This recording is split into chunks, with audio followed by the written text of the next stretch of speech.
बिस्मिल्लाहिर्रहमानिर्रहीम। अस्सलाम वालेकुम स्टूडेंट्स, मैं हूं हसान फरीद, आपका physics teacher. Students, last time हम लोगों ने कूलम्स फोर्स को बहुत डिटेल में डिस्कस किया। अभी तक हम ये जान चुके हैं कि चार्जेस एक दूसरे पर फोर्स लगाते हैं, लेकिन ये फोर्स जो है बाकी फोर्सेस से जो नॉर्मल रूटीन में है किस तरह से डिफरेंट होती है और क्यों डिफरेंट होती है, ये हम जानेंगे आज के लेक्चर में। तो स्टूडेंट्स, आइए स्टार्ट करते हैं आज का लेक्चर। स्टूडेंट्स, आज का हमारा आर्टिकल इलेक्ट्रिक फील्ड के बारे में है, लेकिन इलेक्ट्रिक फील्ड से पहले मैं कुछ छोटी मोटी चीजें आप लोगों से डिस्कस करता हूं जो कॉन्सेप्ट के लिए बहुत जरूरी हैं। अगर हम रूटीन में देखें, जब हम चीजों पर फोर्स लगते हुए देखते हैं तो हम ये देखते हैं कि उन ऑब्जेक्ट्स में फोर्स लगाने के लिए एक कांटेक्ट होना बहुत जरूरी है, उनका एक दूसरे को टच करना जरूरी है, अदरवाइज वो फोर्स नहीं एक्सर्ट कर सकते। फॉर एग्जाम्पल, अगर मैं एक नेल को, एक कील को दीवार के अंदर पुश करना चाहता हूं तो डेफिनेटली मैं हैमर यूज करूंगा, लेकिन ये नेल जो है ये तब तक दीवार के अंदर नहीं जाएगा जब तक हैमर इसको फिजिकली आकर हिट ना करे, तब जाकर फोर्स एक्सर्ट होगी।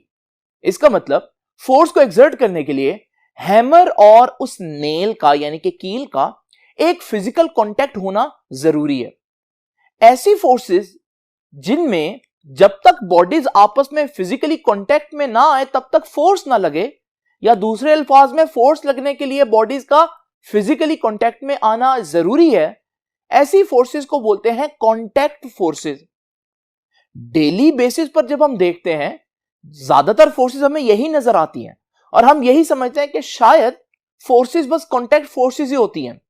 लेकिन स्टूडेंट्स, मैं आपका दूसरी तरफ भी ध्यान दिलाता चलूं, आपको मालूम है अगर एक ऑब्जेक्ट जो है वो जमीन से कुछ बुलंदी पर मौजूद है, आपको पता है कि इस वक्त ऑब्जेक्ट जमीन के साथ कांटेक्ट में नहीं है, जमीन उसको टच नहीं कर रही, लेकिन अगर इस ऑब्जेक्ट को छोड़ा जाए फिर भी आप देखेंगे जमीन इसको अपनी तरफ खींच लेगी।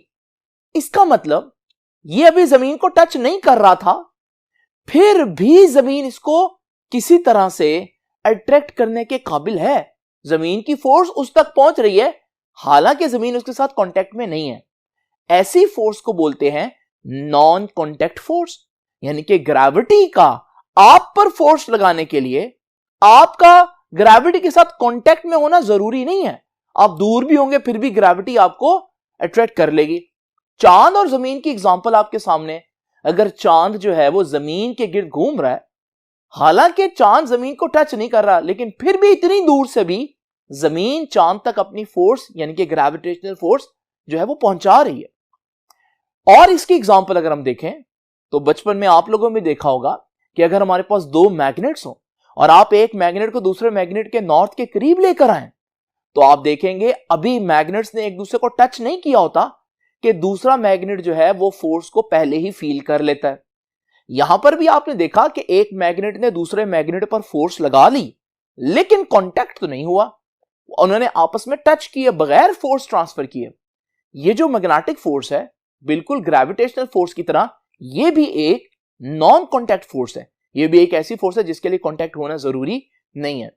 लेकिन ऐसी फोर्सेस को कैसे एक्सप्लेन किया जाए, ये बहुत अरसे तक एक प्रॉब्लम बनी रही कि जब चीजें एक दूसरे को टच ही नहीं कर रही, कांटेक्ट में ही नहीं है, तो फिर फोर्स कैसे एक्सर्ट हो रही है। तो इसका फिर आइडिया इन लोगों ने इस तरह से लगाया कि आप इमेजिन करें कि जमीन के गिर्द एक फील्ड होता है, एक जगह होती है जहां ग्रेविटी जो है वो मौजूद होती है। इस फील्ड के अंदर अगर आप मौजूद हैं, भले आप जमीन को टच करें या ना करें, आप जमीन के ग्रेविटेशनल फील्ड को जरूर टच कर रहे होंगे और जमीन आपको इसी वजह से अपनी तरफ अट्रैक्ट कर लेती है। आपको लगता है आपका जमीन के साथ कोई कनेक्शन नहीं है, लेकिन इनडायरेक्टली आपका कनेक्शन है, क्योंकि आप जमीन को भले टच नहीं कर रहे लेकिन आप जमीन के ग्रेविटेशनल फील्ड को टच कर रहे हैं। बिल्कुल इसी तरह से याद रखिएगा स्टूडेंट्स, जब हम कहते हैं एक मैग्नेट दूसरे मैग्नेट को दूर से ही फोर्स लगा रहा है, तो हम समझते हैं कि वो बिल्कुल एक दूसरे के साथ कांटेक्ट में नहीं है, बजाहिर लग भी ऐसा रहा है, लेकिन मैग्नेट्स के गिर्द भी एक इनविजिबल फील्ड होता है जिसको हम मैग्नेटिक फील्ड कहते हैं। और जब हमारे पास मैग्नेट्स एक दूसरे को फोर्स लगाते हैं तो वो फील्ड एक दूसरे के साथ कांटेक्ट में आते हैं।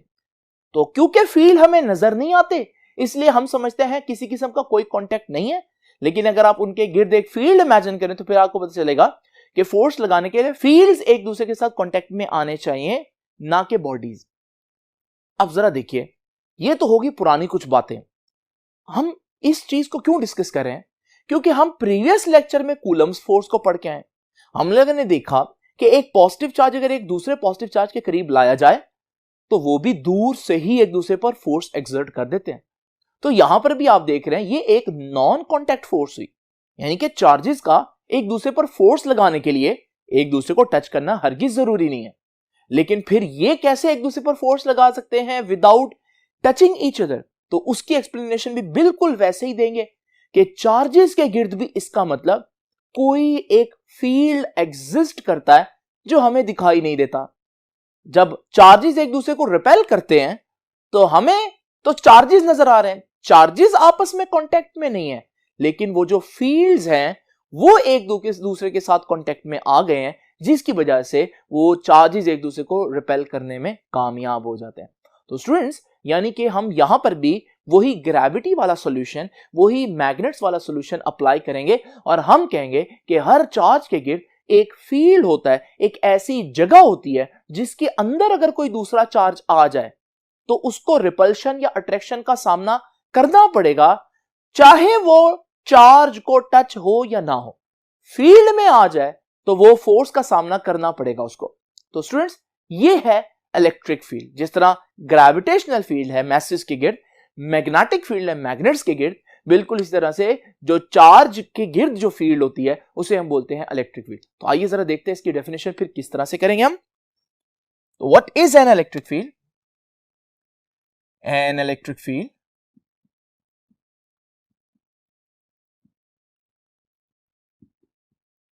इज ए रीजन, रीजन कहते हैं इलाके को, और स्पेस, स्पेस भी कहते हैं जगह को, अराउंड एन इलेक्ट्रिक चार्ज। यानी कि आसान अल्फाज में मैंने क्या लिखा? इलेक्ट्रिक फील्ड एक जगह होती है किसी भी चार्ज के गिर्द। लेकिन कैसी जगह होती है? ऐसी जगह जिसके अंदर कोई दूसरा चार्ज आए तो उसको अट्रैक्शन या रिपल्शन का सामना करना पड़ेगा। तो याद रखिएगा, an electric field is a region और space around an electric charge in which, अगर उसके अंदर आ जाए, इन विच another charge can feel the effect of that charge। अगर आप किसी भी चार्ज के फील्ड में एंटर हो जाते हैं तो आप उसका असर महसूस करेंगे। कैसा असर महसूस करेंगे? या तो अट्रैक्शन या रिपल्शन। सेम चार्जेस हैं तो रिपल्शन होगी, ऑपोजिट चार्जेस है तो अट्रैक्शन होगी। ये चीजें तो हम पहले पढ़ चुके हैं। तो याद रखिएगा, effect of that charge in the form of, किस शक्ल में? In the form of electrostatic force of attraction और रिपल्शन।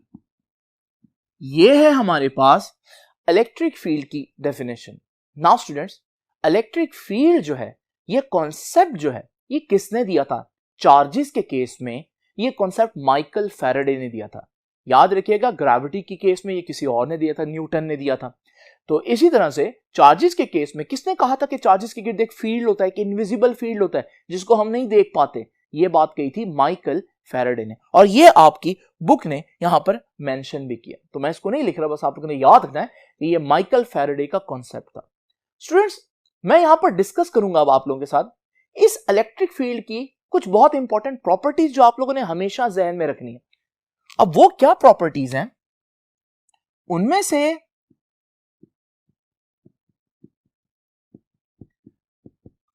कुछ बुक ने डिस्कस की हैं, कुछ नहीं की, लेकिन इस चैप्टर को समझने के लिए, कॉन्सेप्ट क्लियर करने के लिए आपको ये सारी प्रॉपर्टीज याद रखनी पड़ेंगी जो मैं भी आप लोगों को बता रहा हूं।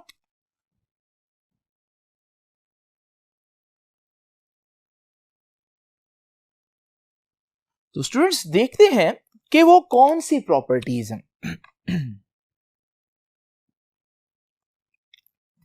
पहली प्रॉपर्टी डिस्कस करते हैं।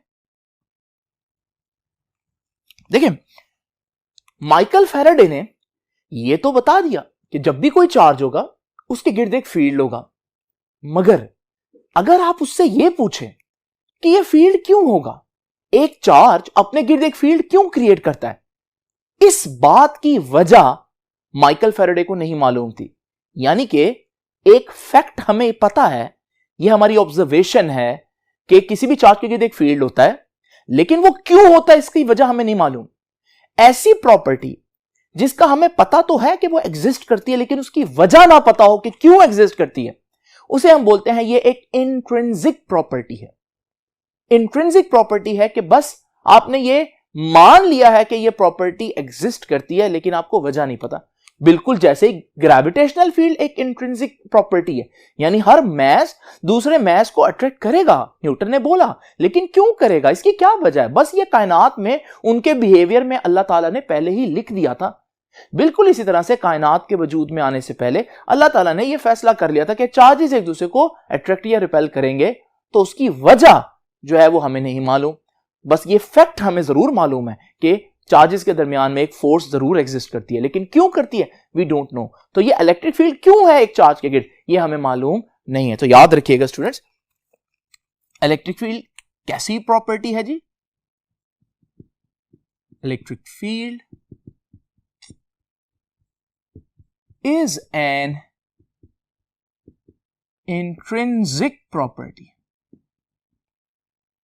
बहुत इंपॉर्टेंट वर्ड है इंट्रिंसिक प्रॉपर्टी, और ये आपकी बुक ने यहां पर मेंशन भी किया होगा। नाउ स्टूडेंट्स, ये तो हो गया कि इलेक्ट्रिक फील्ड क्यों है, तो हमें नहीं मालूम इलेक्ट्रिक फील्ड क्यों है, हमने उसको इंट्रिंसिक प्रॉपर्टी कह दी कि हर चार्ज की बस अल्लाह ताला ने एक प्रॉपर्टी रख दी है इस कायनात में, उसका एक बिहेवियर है जिसमें उसने इलेक्ट्रिक फील्ड जनरेट करना है, हमें मालूम नहीं है कि वो क्यों जनरेट करता है। तो स्टूडेंट्स, नेक्स्ट प्रॉपर्टी अब क्या है, नेक्स्ट प्रॉपर्टी स्टूडेंट्स ये है कि हमारे पास लाइक फील्ड्स, एक जैसे फील्ड्स आपस में इंटरेक्ट कर सकते हैं। इसका मतलब क्या है मैं भी आपको बताता हूं, पहले आप इस बात को लिख लें। लाइक फील्ड्स यानी एक जैसे fields can interact with each other. मतलब कहने का यह है कि अगर आपके पास एक मैग्नेट हो, मैग्नेट का तो मैग्नेटिक फील्ड होता है, और उसके बिल्कुल पास एक स्टैटिक चार्ज हो, उसके गिर्द भी एक इलेक्ट्रिक फील्ड होता है। क्या ये दोनों एक दूसरे पे कोई फोर्स लगाएंगे? नहीं स्टूडेंट्स, वो मैग्नेटिक फील्ड है, ये इलेक्ट्रिक फील्ड है, क्योंकि ये अनलाइक फील्ड्स हैं, ये सेम फील्ड्स नहीं है, ये एक दूसरे के साथ कांटेक्ट या इंटरेक्ट नहीं कर सकते। तो फिर कौन आपस में कर सकता है? तो फिर मैग्नेट के साथ इंटरेक्ट कर सकता है, चार्जेस के साथ, क्योंकि दोनों के दरमियान इलेक्ट्रिक फील्ड होगा, और इसी तरह मैसेज के साथ अट्रैक्ट कर सकते हैं, क्योंकि दोनों के गिर्द ग्रेविटेशनल फील्ड होगा। तो ये बात आ गई, जो फील्ड है वो लाइक फील्ड आपस में इंटरेक्ट कर सकते हैं। पॉइंट नंबर 3, ये भी बहुत इंपॉर्टेंट पॉइंट है कि याद रखिएगा, electric field is a 3D region और स्पेस। ये एक 3 डायमेंशनल कॉन्सेप्ट है स्टूडेंट्स, यानी कि चार्ज के गिर्द ये तीनों डायरेक्शंस में मौजूद होता है फील्ड। यानी कि अगर मेरे पास ये एक चार्ज है, मैं इसके गिर्द अक्सर आपको फील्ड इस तरह से बनाकर दिखाऊंगा, ये इसका फील्ड है, लेकिन इस फील्ड को अगर हम यहां पर देखें तो ये सर्कल नजर आ रहा है, लेकिन दर हकीकत स्टूडेंट्स अगर आप इसको 3 डायमेंशनली देखें तो आपको पता चलेगा ये तीनों एक्सिस में मौजूद है, यानी कि एक्स एक्सिस में भी है, वाई एक्सिस में भी और जेड एक्सिस में भी।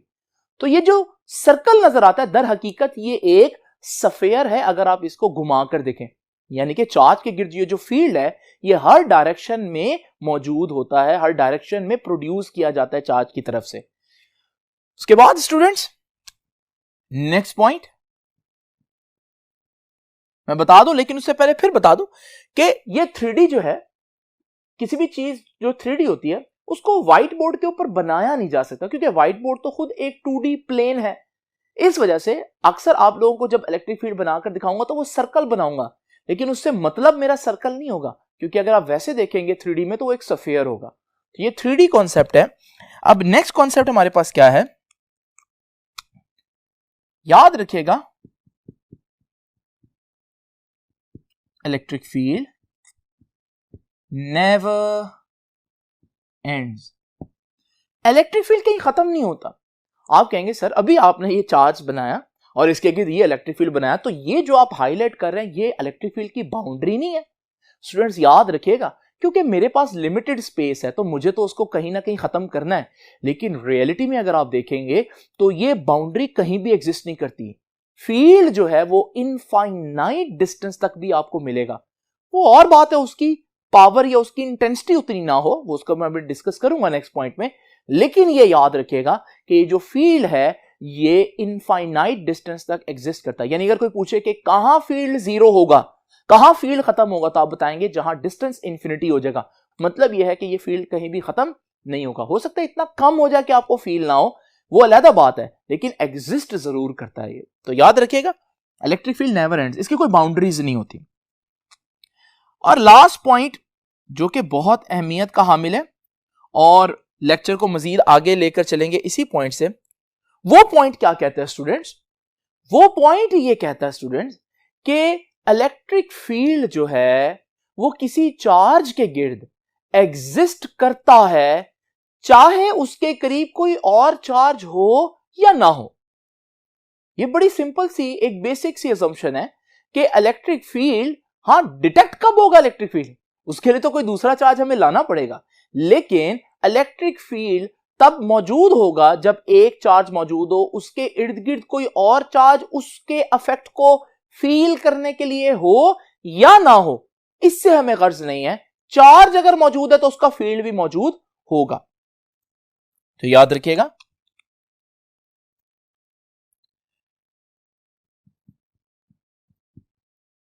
Electric field around a charge always present, चाहे whether other charges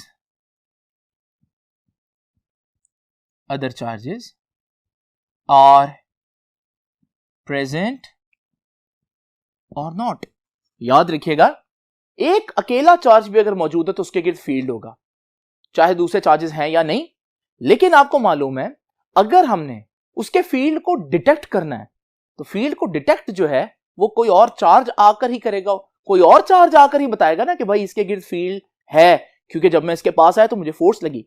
तो डिटेक्शन के लिए दूसरा चार्ज होना जरूरी है, लेकिन एग्जिस्टेंस के लिए सिर्फ एक चार्ज भी हो तो उसका फील्ड मौजूद होगा।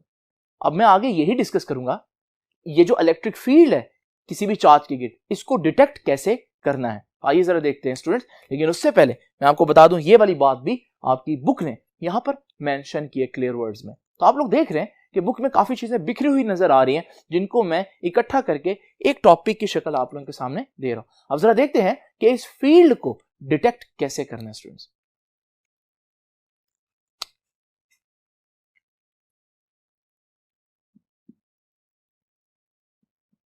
How to detect an electric field।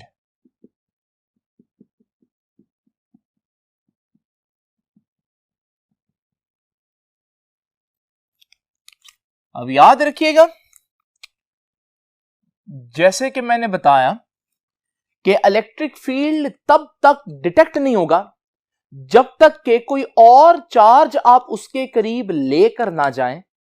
जब आप कोई और चार्ज लेकर जाएंगे तो उसकी मौजूदगी में या तो उसको अट्रैक्शन या रिपल्शन का सामना करना पड़ेगा, और इसी फोर्स की वजह से आप अंदाजा लगाएंगे कि भाई यहां कोई इलेक्ट्रिक फील्ड है। तो याद रखिएगा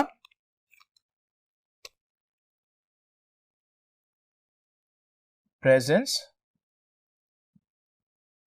of N electric field can not be tested नहीं टेस्ट की जा सकती until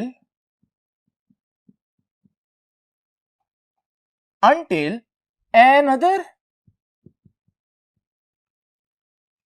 charge Q नॉट यहां कह रहा हूं, क्यों कह रहा हूं, क्योंकि ये टेस्ट चार्ज है। अब ये क्या होता है मैं भी थोड़ी देर में एक्सप्लेन करूंगा, फिलहाल आप इसको लिख लें। तो याद रखिएगा, with an until another charge Q naught is placed near to that charge, वो जिसका फील्ड आपने फाइंड आउट करना है, उस चार्ज को मैं यहां पर Q कह रहा हूं, कैपिटल Q कह देता हूं ताकि दोनों में थोड़ा फर्क रहे। तो ये देखें, दो चार्जेस हैं। एक चार्ज वो चार्ज है जिसका फील्ड आपने डिटेक्ट करना है, और ये जो दूसरा चार्ज है ये वो चार्ज है जिसकी मदद से उसका फील्ड डिटेक्ट करना है, क्योंकि इसको करीब लेकर आएंगे, जब इस पर फोर्स लगेगी तो ये बताएगा कि भाई यहां कोई फील्ड है। नाउ स्टूडेंट्स याद रखिएगा, ये चार्ज जो है Q, सपोज करें मैं इसको ऐसे बना देता हूं, ये प्लस Q चार्ज है, और इस चार्ज के गिर्द एक फील्ड होगा जो कि मैं यहां पर ऐसे बना देता हूं। बिल्कुल इसी तरह से याद रखिएगा स्टूडेंट्स कि ये वो टेस्ट चार्ज है Q नॉट। जब मैं इसको इसके करीब लेकर आऊंगा, इसकी फील्ड के अंदर लेकर आऊंगा, तो इस पर एक फोर्स लगेगी, और याद रखिएगा जब मैं इसको यहां लेकर आऊंगा तो ये फोर्स उसको वापस जाने को कहेगी, यानी कि ये फोर्स रिपल्शन की फोर्स है। इस तरह से हमें पता चल जाएगा कि यहां कोई फील्ड है। लेकिन स्टूडेंट जरा तवज्जो कीजिएगा, ये इस पर जो फोर्स लगाएगा ना, या इनका आपस में जो इंटरेक्शन है, वो दो स्टेप्स में कंप्लीट होता है। वो जरा स्टेप्स नोट कर लीजिए। ये दो स्टेप्स क्या कहते हैं, याद रखिएगा। फर्स्ट स्टेप में क्या होगा, ये चार्ज फील्ड प्रोड्यूस करेगा, तो charge Q will produce an electric field around it। यानी कि आप इसको यूं समझें कि अगर यहां पर कुछ भी मौजूद नहीं है और अचानक से चार्ज आता है, चार्ज का वजूद आएगा जैसे ही, तो फौरन ही उसके गिर्द एक फील्ड बनना शुरू हो जाएगा, और फिर ये फील्ड जो है वो हमारे पास उस चार्ज के साथ इंटरेक्ट करके उस पर फोर्स लगाएगा। तो दूसरे स्टेप में आप देखेंगे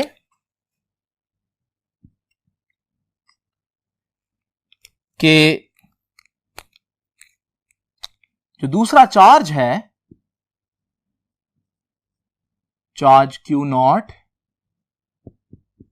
चार्ज Q नॉट, इसके छोटा सा ओ डालते हैं यहां पर, charge Q not will interact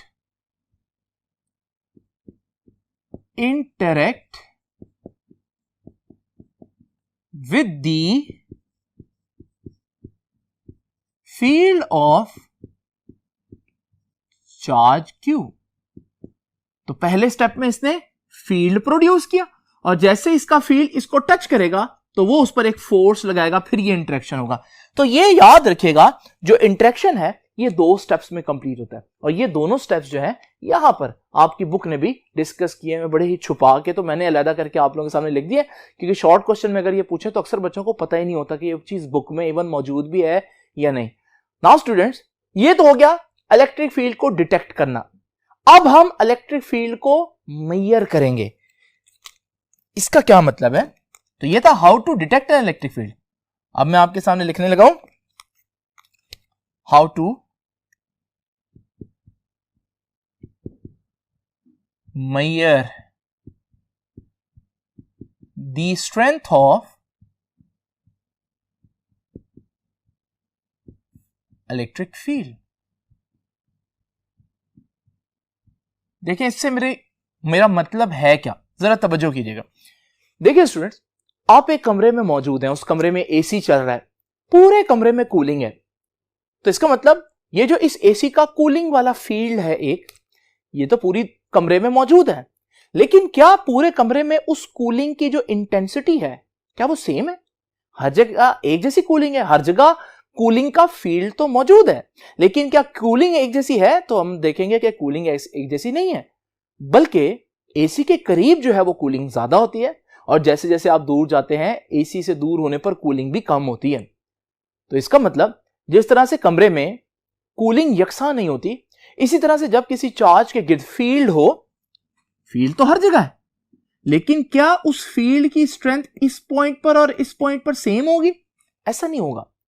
तो याद रखिएगा, अब हम यही मालूम करेंगे कि किसी पॉइंट के ऊपर फील्ड की स्ट्रेंथ कितनी होगी, और यह मालूम करने के लिए हमें एक टेस्ट चार्ज लेना पड़ेगा। अब जरा मेरी बात तवज्जो से देखिएगा, मैं क्या कह रहा हूं?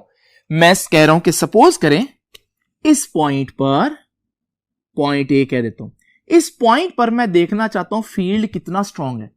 डेफिनेटली मैं एक टेस्ट चार्ज लूंगा और मैं उसको यहां लेकर आऊंगा। इसका टेस्ट चार्ज होना क्यों जरूरी है वो भी मैं आपको बता देता हूं, क्योंकि स्टूडेंट्स आपको मालूम है हर चार्ज का फील्ड होता है। अगर इसका फील्ड है तो इसका भी तो फील्ड होगा। जब इसका फील्ड होगा, जब मैं यहां पर लेकर आऊंगा पॉइंट ए पर, तो दोनों एक दूसरे पर फोर्स लगा रहे होंगे, तो मेरे पास जो इस पॉइंट पर इंटेंसिटी आएगी वो सिर्फ इस फील्ड की नहीं आएगी। मैयर मैं किसकी करना चाहता हूं? इसी फील्ड की, लेकिन इसका भी तो कंट्रीब्यूशन होगा ना। तो फिर मैं क्या चाहूंगा? मैं चाहूंगा अगर मैं पॉइंट ए पे खालिस्तान प्योर अगर सिर्फ इसी की फील्ड की इंटेंसिटी मालूम करना चाहता हूं, तो फिर इसकी फील्ड ना होने के बराबर हो। और वो कब ना होने के बराबर होगी? जब ये चार्ज बहुत छोटा होगा। इसलिए इस चार्ज को हम टेस्ट चार्ज कहते हैं और क्यू नॉट से रिप्रेजेंट करते हैं। ये इतना छोटा होता है कि इसकी अपनी फील्ड ना होने के बराबर होती है। तो स्टूडेंट्स, अब कैसे मैं मालूम करूंगा कि कहां पर फील्ड की इंटेंसिटी कितनी ज्यादा है या कम है? स्ट्रेंथ कैसे मालूम करूंगा? बड़ा सिंपल तरीका है। अगर आपको मालूम है एक चार्ज है और उसके गिर्द जो है वो इलेक्ट्रिक फील्ड है, और मैं पॉइंट ए पर मालूम करना चाहता हूं कि यहां पर इलेक्ट्रिक फील्ड जो है मौजूद तो है, लेकिन कितनी स्ट्रेंथ होगी, मैं यहां पर एक चार्ज लेकर आऊंगा, टेस्ट चार्ज, और जैसे ही मैं इस टेस्ट चार्ज को छोड़ूंगा, मैं देखूंगा इस पर कितनी फोर्स लगेगी। उस फोर्स से मुझे अंदाजा होगा कि एक फील्ड कितना स्ट्रांग है। और अगर मैं पॉइंट बी पर फाइंड आउट करना चाहता हूं यहां फील्ड कितना स्ट्रांग है, तो मैं यहां पर भी एक टेस्ट चार्ज रखूंगा और मैं देखूंगा टेस्ट चार्ज को जब मैं छोड़ूंगा तो उस पर कितनी फोर्स लगेगी, और मैं उससे अंदाजा लगाऊंगा कि यहां फील्ड कितना स्ट्रांग है। तो इसका मतलब इलेक्ट्रिक फील्ड की इंटेंसिटी कैसे फाइंड आउट की जा सकती है? अब ये इलेक्ट्रिक फील्ड नहीं है, अब जो मैं आर्टिकल पढ़ा रहा हूं वो इलेक्ट्रिक फील्ड इंटेंसिटी का कॉन्सेप्ट रखता है। तो इलेक्ट्रिक फील्ड इंटेंसिटी क्या होती है, स्ट्रेंथ क्या होती है? याद रखिएगा, इट इज डिफाइंड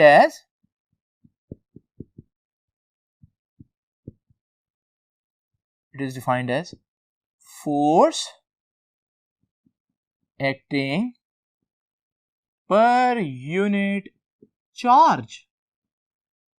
बल्कि चार्ज की जगह आप प्रिसाइजली लिखें पर यूनिट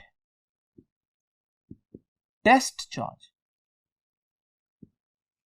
और याद रखिएगा, यहां से हम इसका फॉर्मूला भी बना सकते हैं, और इसका फॉर्मूला कुछ इस तरह से होगा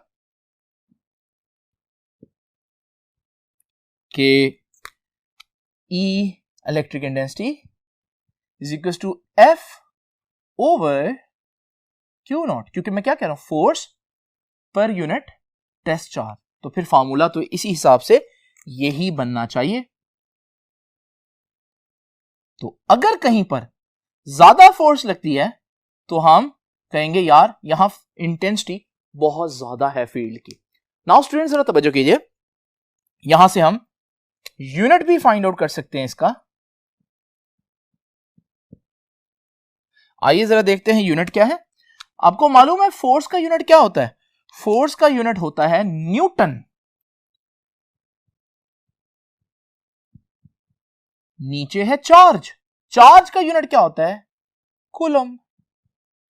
पहले दिन मैंने आपको चार्ज के बारे में काफी इंट्रोडक्शन दिया था, तो यहां से इसका यूनिट फिर क्या बन गया? न्यूटन पर कूलम। याद रखिएगा स्टूडेंट्स, ये है इस इलेक्ट्रिक इंटेंसिटी का यूनिट। अगर मैं गौर से देखूं तो मुझे इस फॉर्मूला के अंदर फोर्स नजर आ रही है, और हम जानते हैं फोर्स एक वेक्टर क्वांटिटी है, चार्ज एक स्केलर क्वांटिटी है। वेक्टर को स्केलर से डिवाइड करें तो आंसर भी वेक्टर आता है, यानी कि इलेक्ट्रिक इंटेंसिटी फिर कैसी क्वांटिटी हुई? इलेक्ट्रिक इंटेंसिटी एक वेक्टर क्वांटिटी होती है। तो याद रखिएगा स्टूडेंट्स,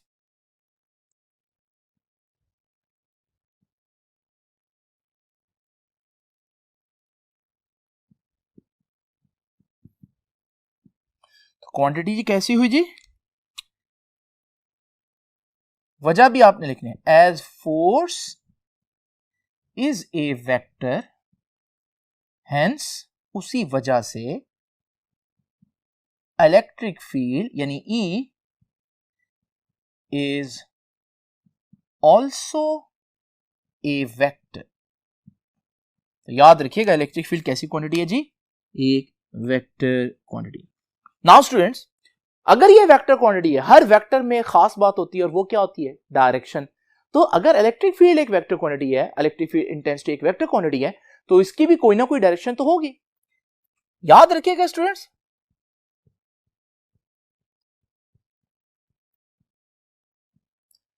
इसकी डायरेक्शन हम कई जगहों पर पढ़ेंगे। अभी मैं सबसे सिंपल केस में इसकी डायरेक्शन बता देता हूं, जो आप लोगों के लिए अभी आसान है। वैसे इसकी बहुत से केसेस बन सकते हैं, क्योंकि आपके पास चार्जेस दोनों पॉजिटिव भी हो सकते हैं, दोनों नेगेटिव भी हो सकते हैं, एक पॉजिटिव और एक नेगेटिव भी हो सकता है। लेकिन याद रखिएगा, एक पॉजिटिव चार्ज अगर हो और एक नेगेटिव चार्ज हो, तो इलेक्ट्रिक इंटेंसिटी कहां होगी? याद रखिएगा, पॉजिटिव से नेगेटिव चार्ज की तरफ होगी। तो यानी कि इसकी डायरेक्शन यूजुअली क्या होती है जनरल केसेस में? पॉजिटिव चार्ज से नेगेटिव चार्ज की तरफ। और स्टूडेंट्स, ये बात आपको देखने को मिलेगी जब आप कैपेसिटर पढ़ेंगे। आपने 10th में भी पढ़ा कि कैपेसिटर की एक प्लेट पर पॉजिटिव चार्ज और दूसरी प्लेट पर नेगेटिव चार्ज होता है। तो कैपेसिटर की प्लेट के दरमियान इलेक्ट्रिक फील्ड की जो इंटेंसिटी है उसकी डायरेक्शन कहां होगी? यही रूल जो मैंने आपको बताया कि पॉजिटिव से नेगेटिव की तरफ। तो ये है इलेक्ट्रिक इंटेंसिटी का वेक्टर एक कैपेसिटर की प्लेट के अंदर। नाउ स्टूडेंट्स, याद रखिएगा इसकी डायरेक्शन जो है फिलहाल मैं लिख देता हूं।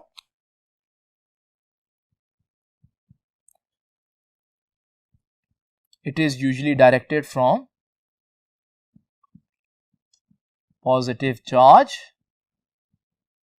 एक पॉजिटिव चार्ज से towards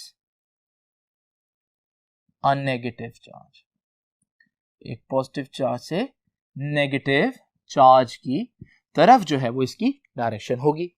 आम केसेस में अगर दोनों पॉजिटिव चार्जेस हो तो फिर क्या होगा? अगर दोनों नेगेटिव चार्जेस हो तो फिर क्या होगा? एक बड़ा और एक छोटा चार्ज हो तो क्या होगा?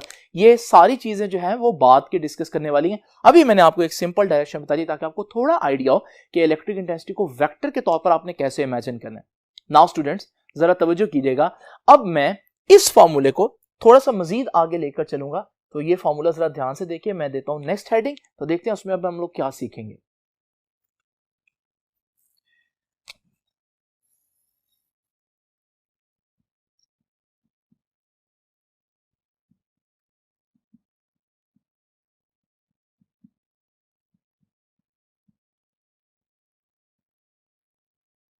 देखिए स्टूडेंट्स, इलेक्ट्रिक इंटेंसिटी अब हम फाइंड आउट करेंगे किसी भी पॉइंट के ऊपर, लेकिन हम ये अज्यूम करेंगे चार्ज जो है वो इस वक्त वैक्यूम में पड़ा हुआ है।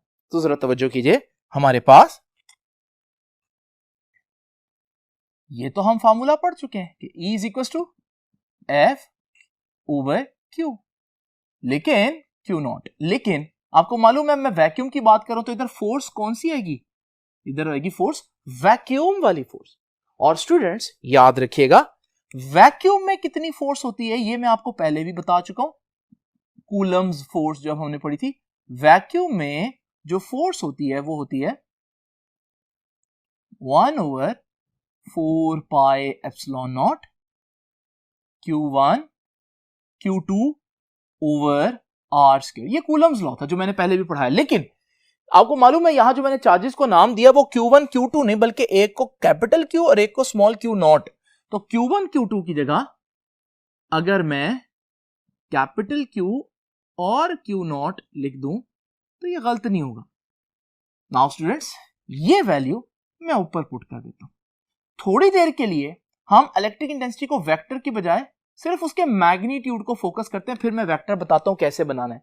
तो इसलिए जब मैं ये वैल्यू ऊपर पुट करूंगा तो ये बन जाएगा E, इधर आ जाएगा F वैक्यूम, वो कितना है जी 1/4πε0, और साथ आ जाएगा Q/R स्क्वायर। ये आ गया F सारी चीज, और F के नीचे क्या है Q नॉट, तो इसके नीचे Q नॉट भी होगा, यहां भी Q नॉट था।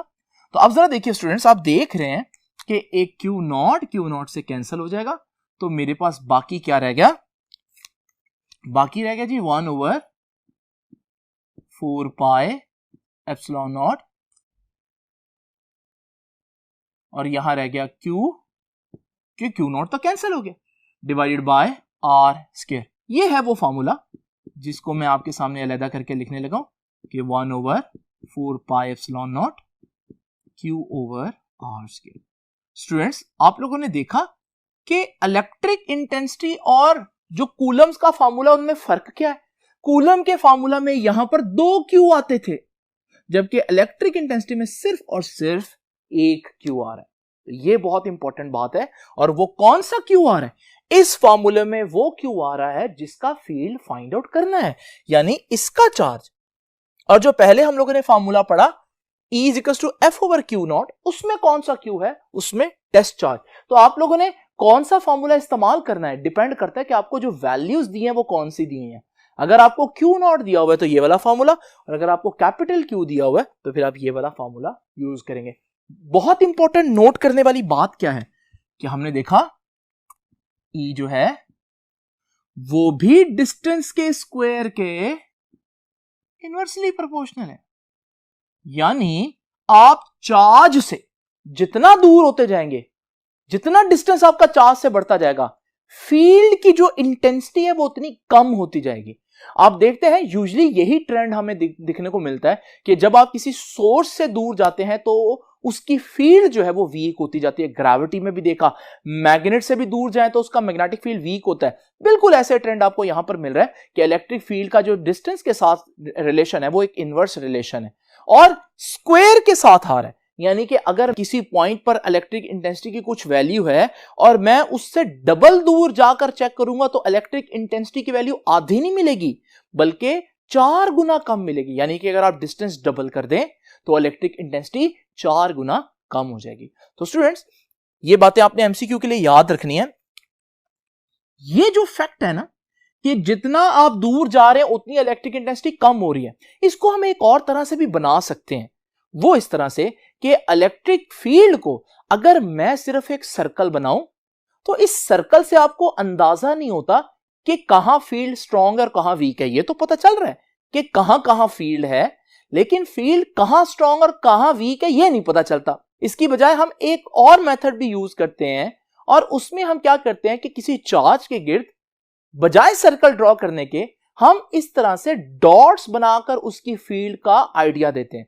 और डॉट्स जहां ज्यादा होंगे उससे यह भी पता चल जाएगा कि यहां फील्ड ज्यादा स्ट्रांग है, और जहां डॉट की डेंसिटी कम हो रही है, कम डॉट्स आ रहे हैं पर यूनिट एरिया, इसका मतलब है कि वहां जो है हमारे पास फील्ड की इंटेंसिटी काफी कम हो गई है। तो सर्कल की बजाय ये मेथड जो है वो थोड़ा सा मुश्किल तो है क्योंकि इतने डॉट्स ड्रॉ करना मुश्किल है, लेकिन ये ज्यादा एक्यूरेट है क्योंकि सर्कल में सिर्फ ये पता चलता है कि फील्ड है, जबकि इस डॉट डेंसिटी मेथड में आपको यह भी पता चल सकता है कि फील्ड स्ट्रांग है या वीक है। आपकी बुक ने यही मेथड यहां पर डिस्कस भी किया हुआ स्टूडेंट्स, तो याद रखिएगा ये डॉट बनाकर जो है उसकी डेंसिटी के जरिए, डॉट की डेंसिटीज के जरिए हम बताते हैं कि फील्ड स्ट्रांग है या वीक है। स्टूडेंट्स, एक और इंपॉर्टेंट बात, ये तो था इलेक्ट्रिक इंटेंसिटी इन वैक्यूम, ये फॉर्मूला देख लीजिए ध्यान से। अब मैं डिस्कस करूंगा इलेक्ट्रिक इंटेंसिटी इन मीडियम या डाइइलेक्ट्रिक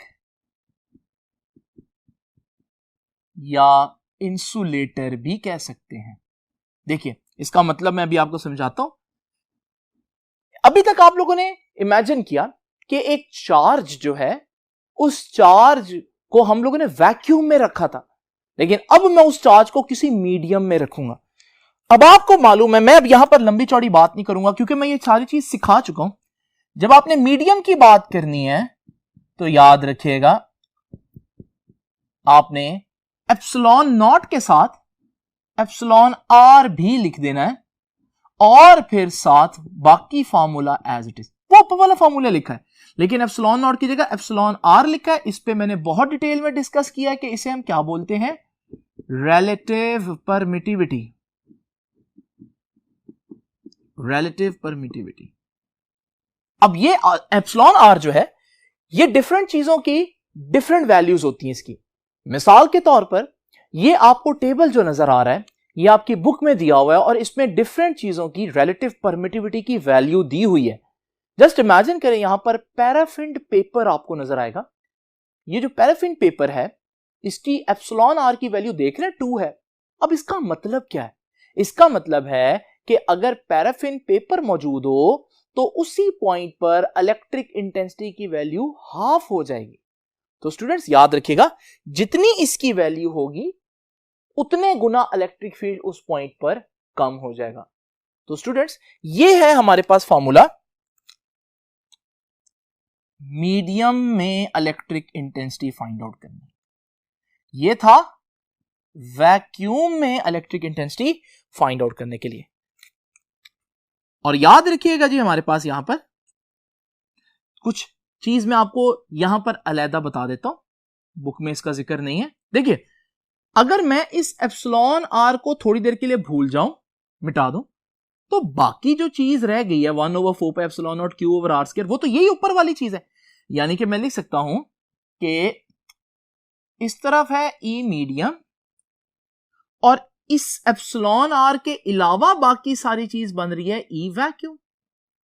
तो याद रखिएगा, इससे मिलती जुलती चीज पहले भी मैंने आपको कूलम्स लॉ में बताई, यानी कि जितनी एप्सिलॉन आर की वैल्यू होगी वो आप लोगों ने नोट कर लेनी है। जैसे मैंने अभी पैराफिन पेपर की बताया कि 2 है, तो वैक्यूम में जो इलेक्ट्रिक फील्ड है किसी पॉइंट पर, जब आप पैराफिन रखेंगे तो वो उसके उतने टाइम्स कम हो जाएगी फील्ड, यानी कि मीडियम के आने से फील्ड ब्लॉक होता है। खैर, इसको हमने डिटेल में डिस्कस भी करना है। तो स्टूडेंट्स, ये इलेक्ट्रिक फील्ड का जो कॉन्सेप्ट है, इसको आप बड़े ही ध्यान से देख लीजिए।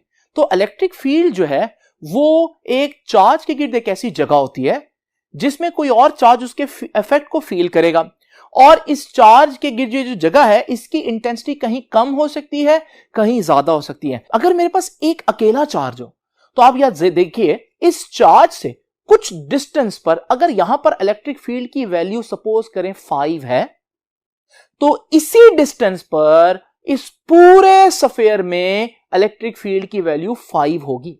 यू आप इलेक्ट्रिक फील्ड को 3D में इमेजिन कर सकते हैं। और क्योंकि इलेक्ट्रिक फील्ड एक वेक्टर क्वांटिटी है, तो अगर मैं यहां पर डायरेक्शन बनाऊं तो फिर ये एरोज भी बनाकर हम दिखा सकते हैं कि इलेक्ट्रिक फील्ड कुछ इस तरह से होगा। दिखेगा नहीं इस तरह से, लेकिन आपने इलेक्ट्रिक फील्ड को इस तरह से विजुअलाइज करना है। और आप देख रहे हैं इलेक्ट्रिक फील्ड की वैल्यू 5। अच्छा, इमेजिन करें अगर मैं इस चार्ज के गिर्द एक मीडियम रख दूं, कोई भी मीडियम, कोई गैस है, तो वो फील्ड को ब्लॉक कर देगी। अब इन्हीं पॉइंट्स पर आप देखेंगे कि इलेक्ट्रिक फील्ड की वैल्यू 5 से कम हो जाएगी। डिस्टेंस वही है, लेकिन अब इन पॉइंट्स पर इलेक्ट्रिक फील्ड उतना स्ट्रांग नहीं रहा। सपोज करें 3 हो गई, यानी कि इस मीडियम ने फील्ड को ब्लॉक कर लिया। ये ब्लॉक क्यों किया, इसको मैं बाद में इंशाल्लाह डिटेल में डिस्कस करूंगा। स्टूडेंट्स, ये था आज का आर्टिकल। आई होप कि आपको ये सारी चीजें क्लियर हो गई होंगी। मैंने कोशिश की है कि इन चीजों को एक तरतीब से, एक रिदम से बताऊं, ताकि आप लोगों को प्रॉब्लम ना हो समझने में। तो स्टूडेंट्स, ये था हमारा आज का लेक्चर, जिसमें मैंने इलेक्ट्रिक फील्ड के कॉन्सेप्ट को डिस्कस किया।